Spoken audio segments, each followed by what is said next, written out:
Praise the lord. మన రక్షకుడు ప్రభువు యేసుక్రీస్తు అతి పరిశుద్ధ నామంలో మీ అందరికీ నా యొక్క వందనములు.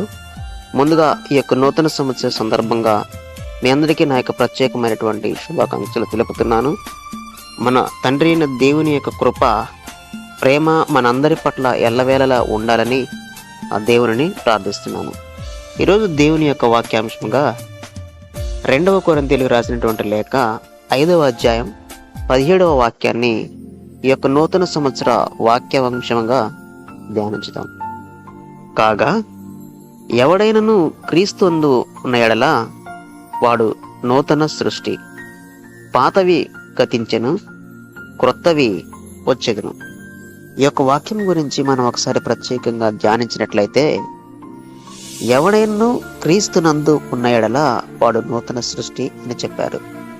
అయితే మనందరం కూడా తల్లి గర్భములోనే ఒకసారి సృష్టింపబడి ఈ భూమి మీదకి వస్తున్నాం. అయితే ఒక నూతన సృష్టి అని మరి ఎలా జరుగుతుంది అని దేవుడు చెప్తున్నారు అనంటే, క్రీస్తునందు ఉన్న ఎడల అనగా క్రీస్తునందు మనం ఉండాలి అంటే క్రీస్తుని మనం అంగీకరించాలి. మొదటిగా ఆయనను అంగీకరించడం అనగా ఆయన యొక్క వాక్కును మనం ధ్యానించాలి. ఆయన యొక్క వాక్యము ద్వారా మన యొక్క జీవితం కట్టుకోవాలి. ఆయన వాక్కు ద్వారానే ఈ సమస్తమును సృష్టించారు.